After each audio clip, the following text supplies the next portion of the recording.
So we go Morgan Stanley, we go to Philippines with HSBC, and then you get a call. So you don't apply, you get a call from Goldman Sachs. So tell us, Goldman Sachs. I got the role at Goldman. I turned it down the first time. So I did.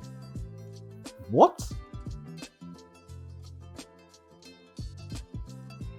So college went well. Yes. And where was your first job you had after college? I worked at Morgan Stanley. Okay, so let's just take a moment. We'll take it in, guys. So you leave college and you go to Morgan Stanley, which is like one of the top banks in the world. Sorry. It's all right. Okay, so for us mere mortals, Morgan Stanley is a big deal. But so tell us, how did you get the role at Morgan Stanley? Because you said you didn't do any internships when you was at school or no summer internships. So how did that happen? I mean, I did pretty well in my accounting class, and my accounting professor, who pretty much was more or less like an advisor, encouraged me to send over my resume to him. He had a friend at Morgan Stanley, so he passed that resume over to his friend, and I got an interview. And was that the only role you went for, or you had others? There were two. So I interviewed at two different companies, and did get offers on both. Obviously, I went with Morgan Stanley because I thought that was better. Okay, awesome. So you work at this ridiculously large investment bank. How do you feel about yourself? The fact that you are at, did it even sink in that you were actually at a bank like this? Did it really? No, but I was definitely happy that I got a good job and that I could, stand on my own. And that's always been, I've always wanted to be able to stand on my own feet. Just coming from a different country, I didn't want to never wanted to be in a position where like I don't know where I'm gonna put my head or. So yeah, I was happy to get a good job and have that stability in my life. So going into the building first day, no longer Chi from Lagos. It's now you're in this, and obviously I'm assuming the building was huge, right? Yeah. How did you feel about yourself, like considering the past and the rejection and the bullying? How did you now feel when you went through those big doors? You saw the big, everything is big. Obviously, we're in New York, so yeah. How was that? It felt good. I was, I'm nervous, my first job, but it felt good. Yeah, it felt good to have a job. But it wasn't just a job. Did you realize that it was actually using I would say more like you were kind of elevated because it wasn't like a small, local bank. It was one of the big ones. So did that? To be honest, I did not know how big Morgan Stanley was. Right. I think maybe just, it's not like I spent a lot of time researching investment banks or applying to different roles. I probably would have appreciated it more if I had spent so much time. But I got this job right out of college, so I didn't really appreciate like how lucky or, how big it was that I was able to get in. Yeah. So how long did you stay at Morgan Stanley? I stayed there for about 3.5 years. Yeah. So was you on the grad program, or did you just have a role? I came in as a first year analyst. Right. And doing what specifically? I was working in tax, so I was working as a business analyst in tax. So tax, for those people, tax is boring, right? Or is that not true? Why tax? Because in accounting, and I guess around the time that I got the job, it was the role that I was put in. So, I went into interview, but I didn't even know what I was interviewing for. But so, it's like tax, accounting. Around that time, there was, a need for people in tax. And yeah, tax regulation, it requires like a lot of critical thinking and being able to understand policies. So it's not a very easy area to be in, but wow. It doesn't have to be boring. It's just a little tough. I'm just biased. So in terms of, you do 3.5 years at Morgan Stanley, and where'd you go next? After Morgan, so I worked for about 3.5 years, and then I was in Maryland. so Morgan Stanley in Maryland, and I quit my job just because I didn't want to, I just felt like I went right from school to this work, and I didn't really, I was envious of some friends that weren't working, that were just kind of like enjoying first time not having school or work. So I just, I don't know what I was, maybe a quarter life crisis, even though I wasn't even 25. But I resigned because, I wanted to move to New York, and I wanted to see New York. I wanted to explore New York City. So yeah. So, and how long did that was that like a couple of months off work, or was that like a long period of time? No, it took about 6 months for me to get my reality check in New York and get back to the financial world. I came to New York, and I just had like off jobs. I was working for this magazine company. I did, study communication in college. So I wanted to, I was writing for this magazine company. They would send me out to events, and I'll do articles. But living in New York, it just wasn't really paying much. So I went back to what I knew. So where did you go next then? So I went to E-Trade. Okay. Yeah, so I worked at E-Trade. I worked in tax. E-Trade was a short stint. It was just like the first New York gig. Yeah. Got it. And then from there I went to HSBC. So we go to HSBC. We're going up again. Yeah. So you go to HSBC. How was HSBC for you? HSBC was good. HSBC was good. By then, I had already really I had built up more experience in my field and in tax. And while at HSBC, I built up I had SME knowledge in tax, and so I had more of a leadership role in training other analysts. And matter of fact, after 10 months at HSBC, I was asked to go to the Philippines to pretty much work on a big project to move our tax team to the Philippines. So I spent a little over a year in the Philippines. Wow. So you go from Lagos to Maryland to New York, then to Philippines for a year. How was the Philippines? It was amazing. And again, when I was asked to go, I said no. I didn't want to.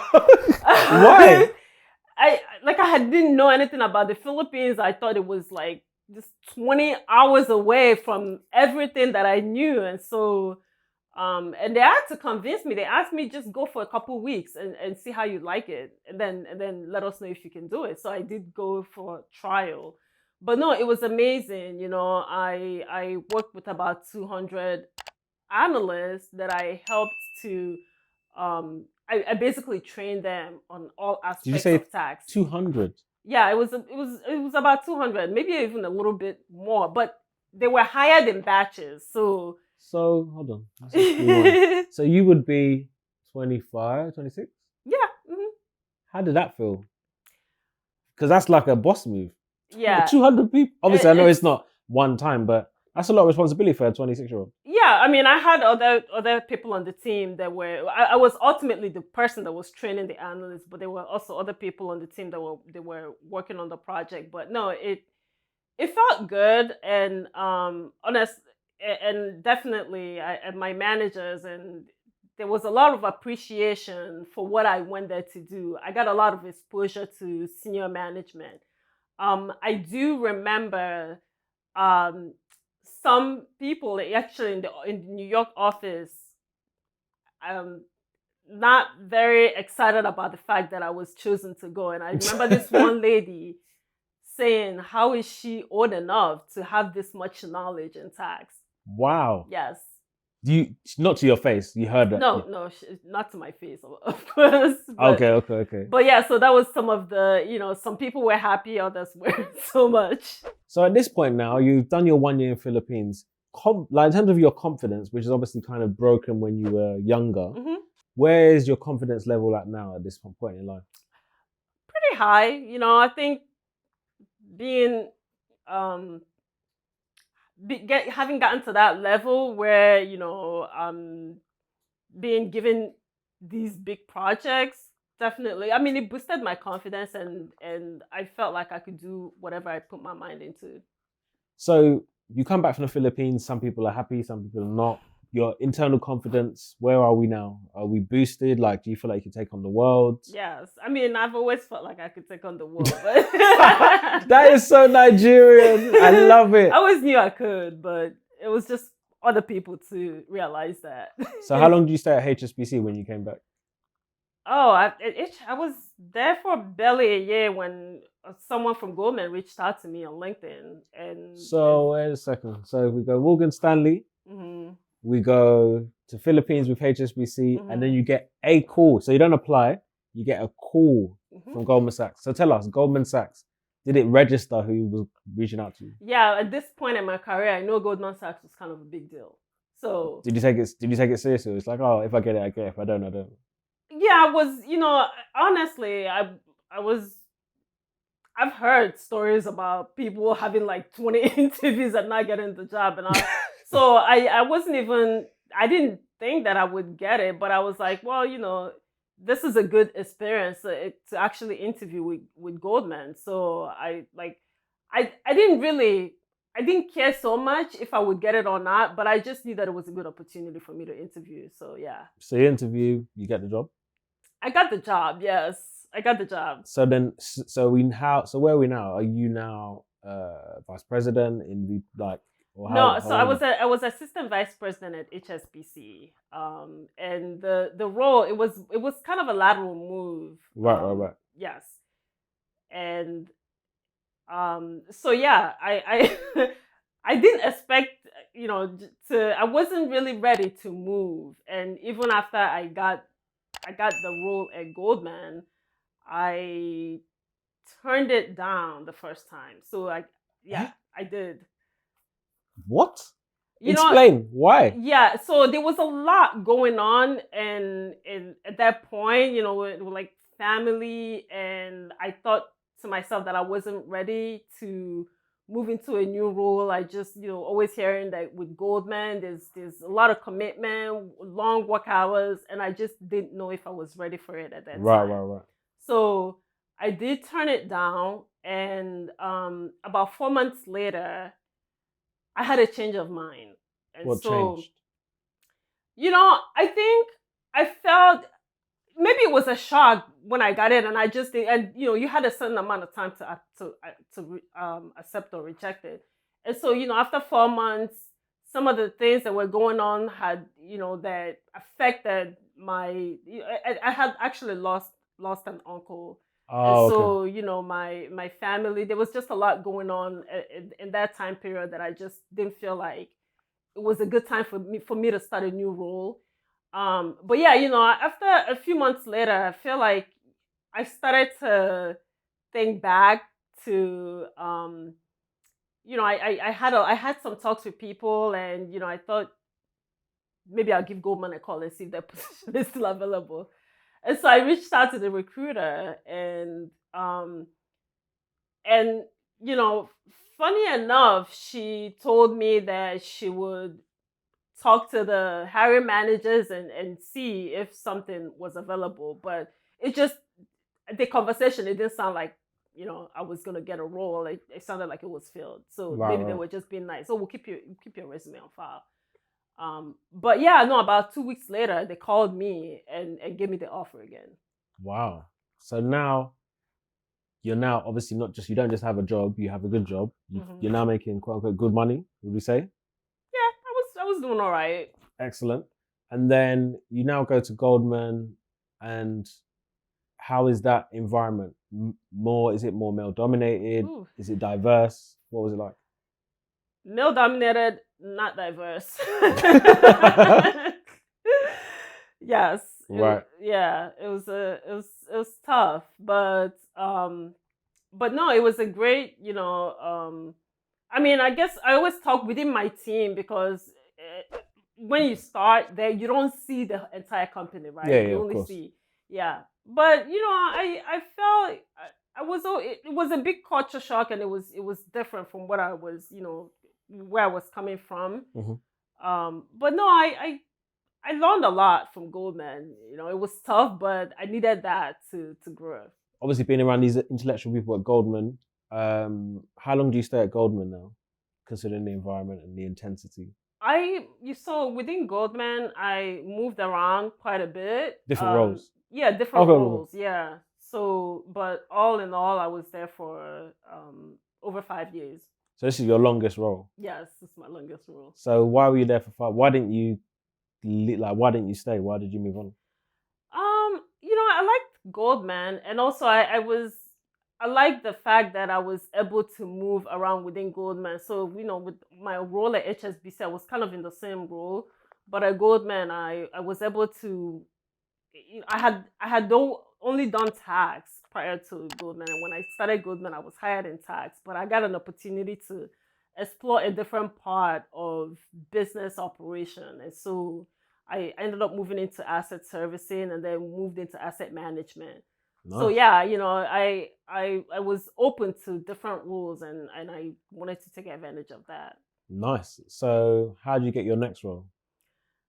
So my mentor at Goldman moved over to City. Actually, I think she moved over to another role in another company, and then eventually City, and just out of the blue reached out to me, and asked me if I was looking for to move. And she was my mentor, and somebody that I really looked up to while I was at Goldman. And so just being able to be, I know when she left, because again, that there is not a lot of people like us. And Yeah. so when you find that person that looks like you, and then they leave, it's like, oh man, so I was just sad me. when she left. But then, when she reached out to me, I just figured, like, if she was reaching out to me, it must be a role that will probably help me grow career wise. So Got it. I took her up on it. Right, and then you go to City Yes. as SVP. Yes, SVP. So hearing your story, the journey is obviously, it starts off, Nigeria is fantastic. Mm-hmm. You come to America, you now have got this massive learning curve about Mm-hmm. yourself. You figure it out, but then there's something like a theme that I can kind of hear. So it's almost like, irrespective of what's going around with you, you have this clear focus of, I'm just going to go for it and I'm going to be the best of the best of the best. Yeah. Is that your thing? Yes. So you don't really care what anyone really thinks. You're just going to just do what you do to get what your outcomes are, essentially. In the right way. In the right way, yes. Okay. I understand what that means. Not that I'm just kicking everyone else to the curb just to get to the top. Got it. Okay, cool. So let's talk about your business. Chixotic. Tell us. Chixotic. So it's obviously a play on my name and exotic. And it's Kenya, basically tea sourced from Kenya. And when I started this business, I love tea. Mm-hmm. And I also love my culture, Africa. And I never I'm a big on tea, and you don't see a lot of African tea or tea advertised as African tea in here. But a lot of tea that's like the English breakfast tea that you drink in the UK, a lot of it is sourced from Africa, from Kenya. Of course. But, yeah, so I think part of it for me was I just wanted to uplift that part of my culture, as Kenya is one of the largest tea producers, and their tea is really good quality. So I wanted to amplify that. But also another thing that I learned is that 10% of Kenyans rely on tea for their livelihood. So Wow. Not only are they really producing this good quality tea, but this is something they actually rely on for their livelihood. And so in starting my business, I wanted to do something where I feel like I could bring a product that people will truly enjoy, but I could also support the livelihoods of Kenyan farmers.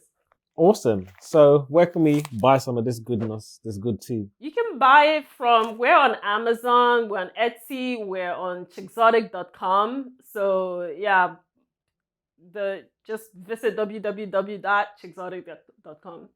Brilliant. But yeah, it's fantastic obviously having you on the show in person, because obviously we started on Zoom. Yes. So that's really cool. And yeah, we're looking forward to, you know, hearing you to say that you're now the COO, you're the CEO. Oh, yes. We're going there. So Yes, I'm looking we're forward going to there. when we go to that next level, and then we can have a meeting in your big, massive office, corner window, all that good Yes. stuff. That would be the next meeting, definitely. Brilliant. So I've been in the industry, the fashion industry, retail industry for about 15 years. And I currently today, as of 2 months ago, joined Cartier to support the CEO of North America as her strategic advisor. Forward thinking.